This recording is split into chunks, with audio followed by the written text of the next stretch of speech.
The galaxy was quiet in a terrifying way. Silence had spread from the outer edges of the Eridanus sector to the bustling star systems of the inner rim. But it wasn't the peace of harmony. It was the peace of fear. Every civilization, from the smallest mining colony to the largest planetary capital, lived under one common shadow, the Vorath Dominion. The Vorath were not like other empires. They were cold, calculating, and nearly unstoppable.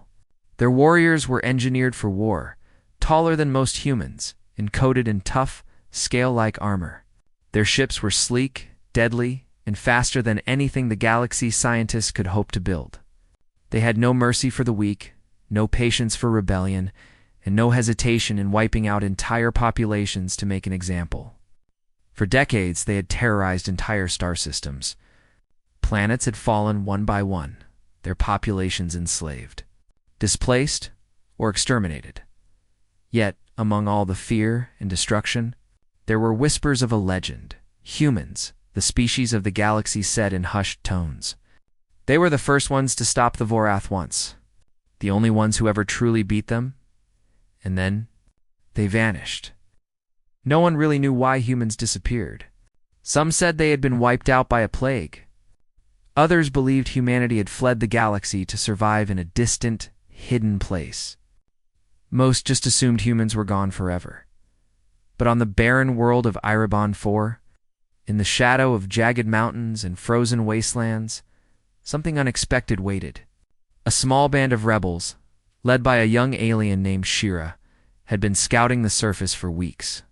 The planet was believed to be empty, a dead world no one cared about anymore.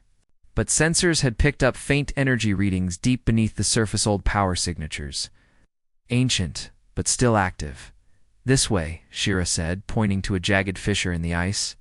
Her voice was calm, but her eyes held excitement. The readings are coming from below. We might have found something. The rebels climbed down carefully. The fissure led to an underground tunnel covered in layers of ice and rock. After hours of careful digging and maneuvering, they reached a massive steel door. Strange symbols were etched across its surface, symbols, none of them recognized. Looks old, one of the rebels muttered. Really old. Shira studied the markings and shrugged. It doesn't matter. Whatever is behind this door, it's not Vorath. And that means it's worth exploring. The door hissed as it opened, revealing a long, dimly lit chamber. The room was massive, stretching hundreds of meters in every direction. Rows upon rows of pods lined the walls, each covered in frost and dust. The rebels froze. What are those? Asked another.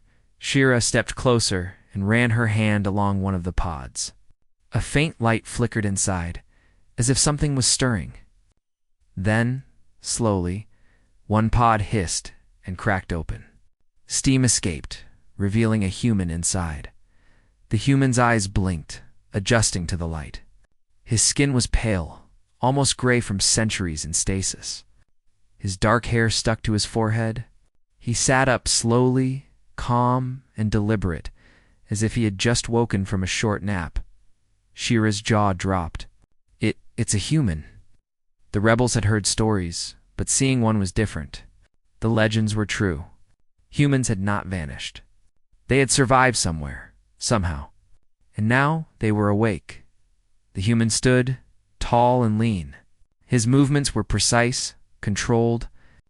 He scanned the room with sharp, calculating eyes. Where am I? His voice was deep, calm, and carried authority without effort. Shira stepped forward, trying to control her excitement. You are safe. We found you on Erebon 4. You were in a cryopod. Do you remember anything? The human's eyes narrowed slightly. I remember enough. My name is Elias Ward. I am a captain, and I need to know. What has happened while I was asleep? The rebels exchanged uneasy glances. None of them had the courage to speak first. Finally, one of them said the Vorath. They've taken over nearly the entire galaxy. Worlds have fallen. Species live in fear. The ones who resist, they disappear. Elias's face was unreadable. He did not flinch, did not panic. Instead, he nodded slowly, Then we have work to do. Shira felt a chill run down her spine. There was something about the way he spoke, calm and measured, that made her feel both safe and uneasy at the same time. This human, he was not like anyone they had ever met. Over the next hours, Elias examined the chamber and the pods. More humans began to wake, each one as alert and disciplined as the first. Soldiers, scientists, engineers, medic soul, chosen before cryosleep to survive and adapt to the future. They did not panic. They did not argue. They simply woke, assessed, and prepared for action. "This is incredible," Shira whispered to one of the rebels. They're ready. After all this time, they're ready. Elias walked among the pods, speaking quietly to the awakened humans. "Our mission is not revenge," he said. "It is survival. The galaxy is in chaos, and we are the only ones who can restore balance. The Voroth believe they are unstoppable. They are wrong." Shira watched him carefully. Humans were known to be clever, resourceful, and surprisingly resilient. But what she saw in Elias was more than that. He had the quiet confidence of someone who had faced impossible odds and survived. She realized that the stories about humans were not exaggerations, they were warnings. As the first day of human awakening ended, the rebels and humans gathered around a holographic star map. It showed the Voroth-controlled systems, the remaining free colonies, and the ancient human fleet records stored in the vault. Elias traced his finger along the paths of old human ships, noting their speed, weapon systems. And strategic value, they left this galaxy 100 years ago, he said quietly, thinking it would be safe to sleep. They underestimated the Voroth. But we can fix that. Shira watched in awe. You really think humans can fight the Voroth? Elias smiled faintly. I know we can. But not with brute force. With strategy, with intelligence, with unity. The galaxy has forgotten what humans are capable of. It is time to remind them. That night, as the humans rested in their newly awakened pods, Elias stood alone, looking out at the icy landscape. He thought of the worlds that had fallen, the species living in fear, and the war that awaited them. We were asleep, he murmured to himself, but we are awake now. And the galaxy will remember what it means to face humans. Outside, the wind howled across Arabian 4, but inside the vault a new kind of power stirred. It was quiet, patient, and deadly. For the first time in a century, hope had returned, and with hope came action, because the galaxy had forgotten one. Simple truth, humans never truly die, they only wait by morning. The humans had begun reviewing old star charts, checking weapon logs, and preparing to leave the vault. Shira and her small rebel team had become guides, escorts, and students in this new alliance. But the humans led by Elias were already planning the first steps of their counterattack. The Voroth would not expect it. They never expected humans. The first human, Elias Ward, had awakened, and the galaxy had quietly shifted. Now it was time to wake the rest. The small rebel group led by Shira watched as humans emerged from the frozen pods one by one. Soldiers, engineers, medics, and scientists, each one calm, disciplined, and fully alert after a century in cryosleep. They moved with purpose, their eyes sharp, taking in the world as if they had never left it. Elias did not waste a moment. He quickly organized the humans, assigning roles based on their skills recorded in the old archives. We will not fight blindly, he said. Every action must have purpose. Every movement must count. The Voroth believe they are invincible. They are not. Shira looked at him closely. Humans had been gone for 100 years, but their reputation was alive in whispers and stories. And now, the stories were real. This one man, and the humans he awakened, could change everything. We need intelligence, Elias said. The Voroth dominate the galaxy with fear, but they are predictable. They rely on their speed, their strength, and their control. We will study them, then strike where they are weakest. Over the next several days, the humans scoured the vault. They restored power to old systems, uploaded star maps to their holographic interfaces, and checked records of old human fleets. Every small detail mattered. Ships, weaponry, energy reserves, fleet positions, everything was analyzed. Elias worked with a calm, precise focus that impressed the rebels. "You process information too fast," Shira said one morning. She had been watching him decode decades-old Vorath battle logs in minutes. "How is this possible?" Elias shrugged. "Humans have always adapted quickly. When we slept, we were prepared for this moment. We expected the galaxy to change, and it has, but we will change with it." It wasn't just intelligence that set humans apart. It was their understanding of strategy and psychology. Elias noticed patterns in the Vorath's attacks, the way they targeted planets with the greatest fear first, how they crushed hope before striking militarily. He marked those patterns, preparing countermeasures that no other species had thought of.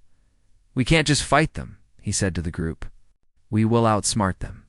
And we will remind the galaxy why humans were feared and respected once before." Shira nodded slowly. "You truly believe you can take on the Vorath? With only a few humans?" Elias smiled faintly. "Not a few. Enough. Humans are not measured by numbers alone. We are precise, efficient, and united. That is enough." Meanwhile, Elias began the delicate task of waking more humans. He prioritized soldiers for protection, engineers for repairs, and medics for the wounded or those recovering from the long cryo sleep. Each pod opened with a hiss, releasing another human into a world they no longer recognized. Yet they adapted instantly. They had been trained before sleep for survival, combat, and leadership. A young woman named Mara emerged from her pod, brushing frost from her suit. "Where are we?" she asked calmly. Elias studied her. She had been a top strategist before sleep. "Erebon 4, he said. "You have been asleep for over a century.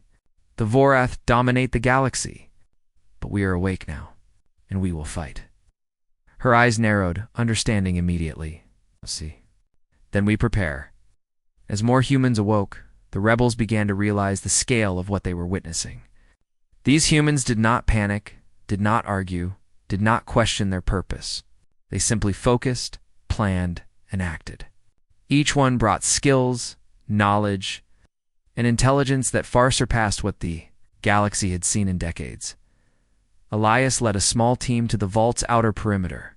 Using sensors and ancient star charts, they identified a nearby Vorath-controlled system, Aurelius, a mining colony where the Vorath had installed a major command outpost. The system was lightly guarded, but heavily monitored. "This is our first move," Elias said. "We will not destroy them blindly. We will strike to disrupt, confuse, and reclaim control. No unnecessary deaths. We are not here to terrorize. We are here to restore balance." The humans began constructing small ships using both rebel resources and the Hidden Vault's technology. Elias oversaw every design, every weapon placement. He modified the ships to be faster, stealthier, and more efficient than anything the Vorath expected. Shira watched as one human engineer, Darren, recalibrated an energy cannon in minutes, something her team of 20 specialists could not accomplish in a week. She shook her head. "They are extraordinary. They're humans," Elias said simply. "That is enough." The seventh day, a small fleet was ready. A dozen sleek, modified vessels, each one capable of striking fast and retreating before the Vorath could respond. Elias selected a team of soldiers for the mission. Each one had been trained in the old human war colleges, and each one moved with confidence. The mission was simple in words but daring in execution. Infiltrate Aurelia 7. Disable the Vorath communication hub and withdraw without alerting the main fleet. As the fleet departed Erebon for Shira turned to Elias. "Are you sure this will work?" Elias's gaze was steady, unflinching. "Yes, the Vorath expects humans to fight like other species. They expect brute force, not strategy. They are about to learn that humans do not fight like anyone else." The fleet jumped through hyperspace and arrived near Aurelia 7. From the shadows, they observed Vorath patrols, energy shields, and outposts. Elias calculated timing, distances, and angles with astonishing precision. "Wait for the rotation," he instructed. When the patrol sweeps past the south ridge, we move. Stealth first, strike second. The humans moved silently, gliding in small pods through the asteroid belts that surrounded the planet. Sensors detected no movement. They infiltrated the main control hub, bypassing security systems with tools and knowledge long forgotten by the galaxy inside. They discovered the hub's command consoles and began a systematic shutdown. Mara led the hacking team, rerouting energy, cutting communications, and setting traps to confuse the Vorath fleet. Every action was deliberate. Every second counted. The Vorath soldiers on Aurelia 7 were caught completely off guard. Their alarms went off too late, and by the time they realized what was happening, the humans were already gone. The fleet had disappeared back into hyperspace, leaving chaos behind. From the command deck, Elias observed the system.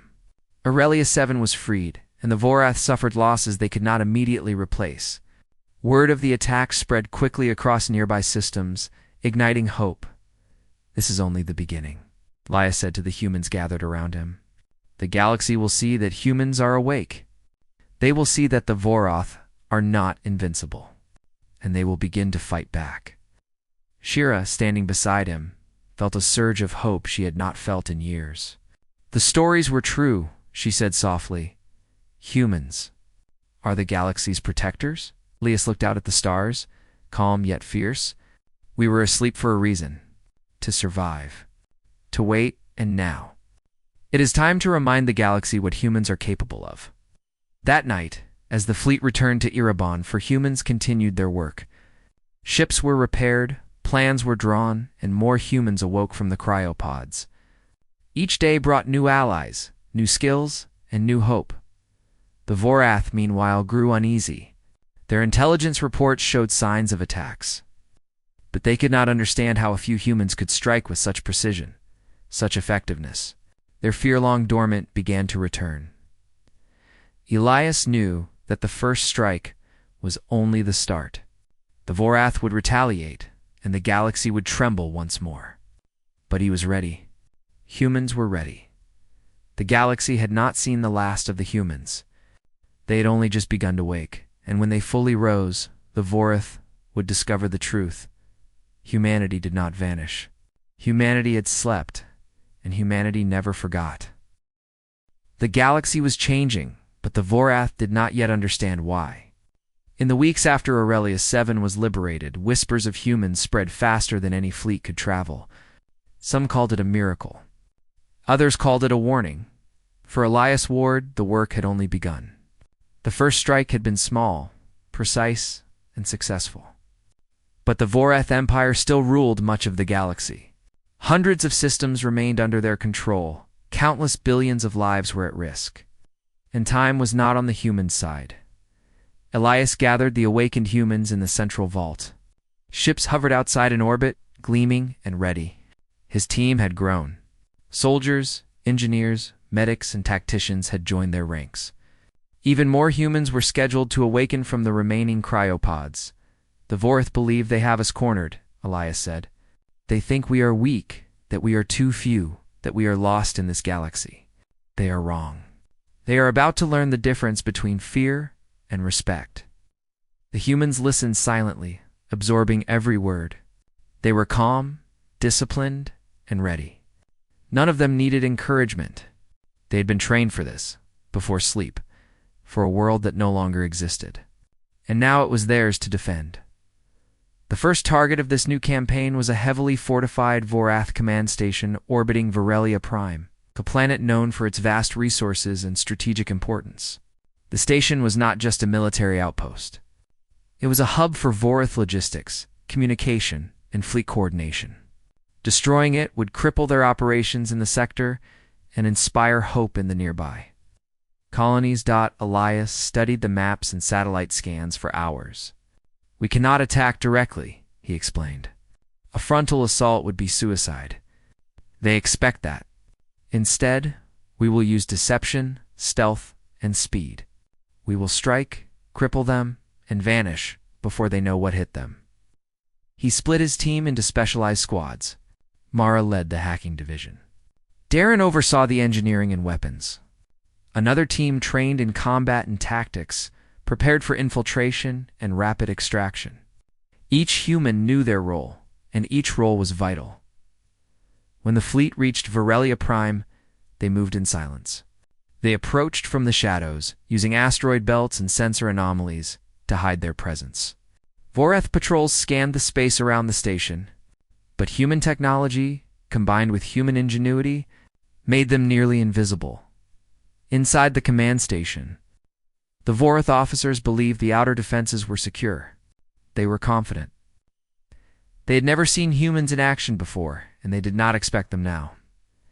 Ilias's team struck. Small pods detached from the fleet, silently gliding through the station's perimeter defenses. Mara and her hackers bypassed security grids, opening doors and rerouting energy to create false alarms. Lights flickered. Alarms sounded in areas that were empty. Vorath soldiers rushed to respond, only to find no intruders. Meanwhile, the combat squads moved quickly, disabling power nodes and communications arrays. Each action was precise and deliberate. No human hesitated. No human faltered. Every Vorath guard encountered was subdued efficiently. With minimal risk, Elias coordinated from the command pod, monitoring every movement. He predicted the Vorath response before it happened, guiding his teams with calm authority. Left flank, he instructed. 2 units moved to the energy hub. Mara finished the hack. Darren, prepare the extraction route. We leave nothing behind. The Vorath commander aboard the station, General Korok, noticed the chaos unfolding. He activated the station's defense drones, expecting to trap the humans. But Elias anticipated this. He had calculated the drones' patrol routes and timing. Each drone was lured into corridors where it could be neutralized, without alerting the main force.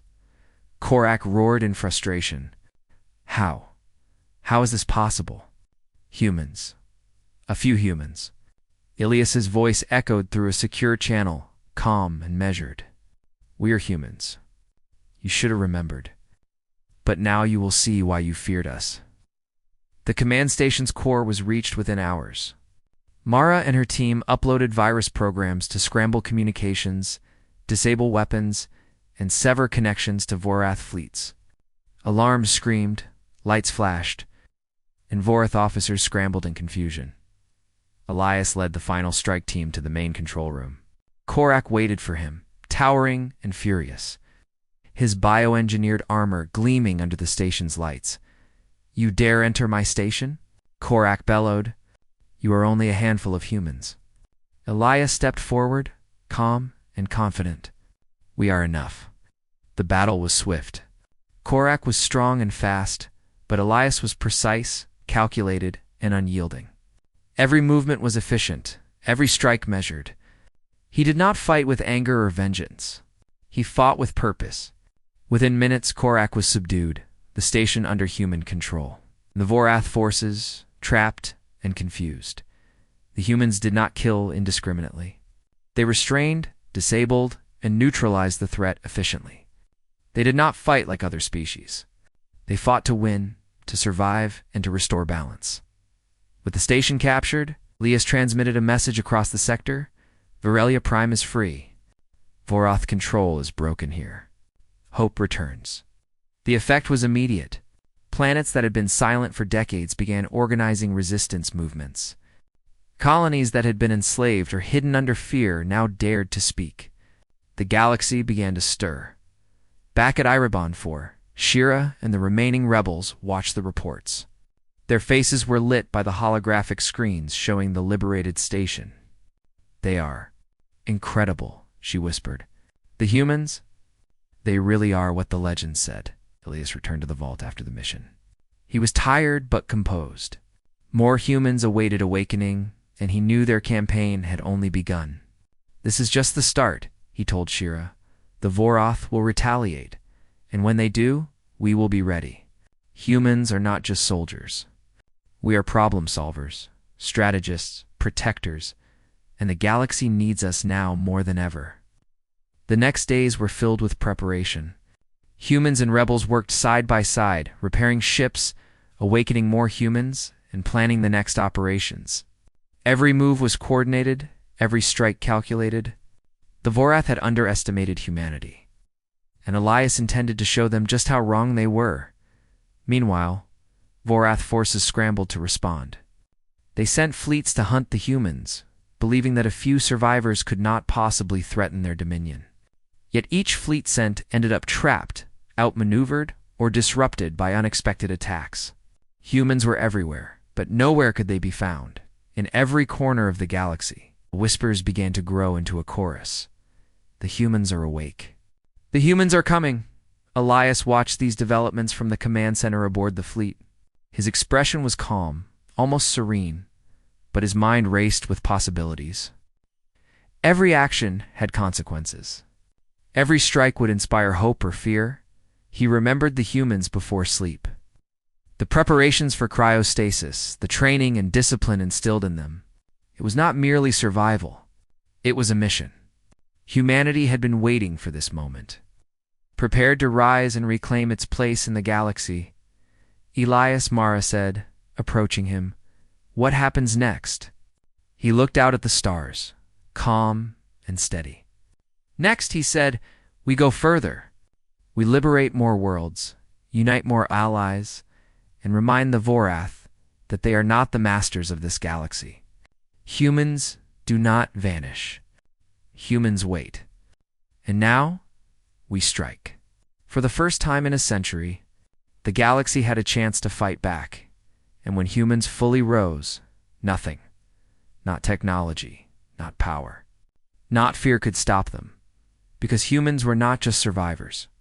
They were awakeners, protectors, and the galaxy was about to witness a force it had not seen in 1,000 years. The Vorath would remember humanity. They had forgotten the most important lesson. Humans never truly sleep. The galaxy was on the brink of change. Systems once enslaved or terrified by the Vorath now whispered of hope. Rebels and colonists rallied, emboldened by the news of humans striking from the shadows, liberating planets, and outsmarting the seemingly unstoppable Vorath fleets. Elias Ward stood on the command deck of the fleet orbiting CosmicAdventures, the final stronghold of the Vorath in this sector. Hundreds of ships surrounded the planet, but Elias and his humans had only a fraction. Yet, for the first time in decades, confidence radiated from every crew member. The humans were calm, prepared, and united. "Are we ready?" Shira asked. Standing beside Elias, her voice betrayed the awe and anxiety she felt.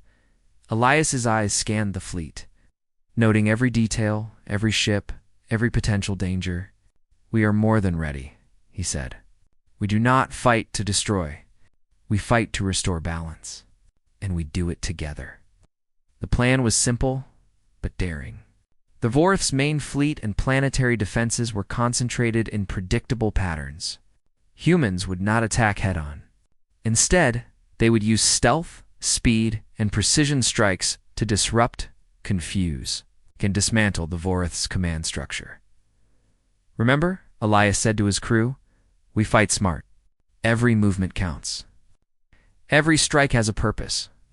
We are not reckless, and we are not merciless. We are humans. That is enough."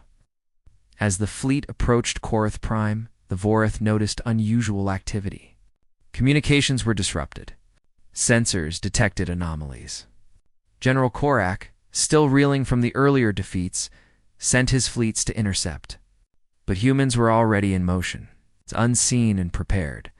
Small squads detached from the main fleet, moving through asteroid belts, debris fields, and sensor shadows. Mara and her hacking team infiltrated the Vorath communication network, sending false signals, disabling shields, and creating confusion. Each movement was deliberate, precise, and perfectly timed. Elias led a strike team toward the planetary command hub. The hub controlled not just weapons and defense systems, but the Vorath strategy for the entire sector. Taking it would cripple their operations and force a surrender roar, at least a pause in their terror, inside the command hub. Vorath officers scrambled. Alarms blared. Drones activated. Soldiers rushed through the halls, but the humans were faster, smarter, and more efficient. Every step, every decision is calculated to achieve maximum effect with minimal risk. The humans moved like a single organism. Teams split and rejoined seamlessly, disabling power nodes, cutting communications, and neutralizing threats without unnecessary violence. When they encountered Vorath soldiers, they subdued them using techniques the aliens could not anticipate. Humans fought differently, combining strength, strategy, and precision in ways that made the Vorath unsure how to respond. Elias finally reached the central command room. There, he confronted General Korak once more. The Vorath commander had grown older, more cautious, but no less arrogant. "You dare enter my command room again?" Korak growled. "Humans, you are nothing but myths." Elias stepped forward, calm, unwavering. "We are humans," he said, "and we have returned to remind you that myths can be real, that legends are built on truth, that you are not invincible." The fight was intense but brief. Korak was formidable, but Elias did not fight with rage. He fought with skill, patience, and intelligence. Every move was planned, every strike calculated. Within minutes, Korak was incapacitated. The command hub under human control, the Vorath soldiers, seeing their leader defeated and their systems paralyzed, surrendered in confusion. With the hub captured, Mara broadcast a message to the entire sector, to all free colonies and remaining Vorath forces. The humans are awake. Korath Prime is liberated.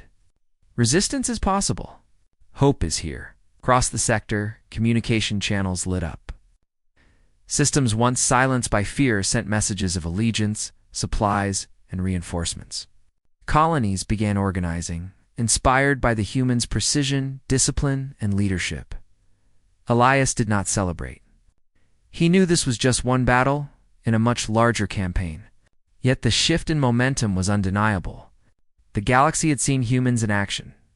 The Vorath, who had terrorized countless worlds, were now unsure, hesitant, and fearful. Over the following weeks, humans continued their campaign.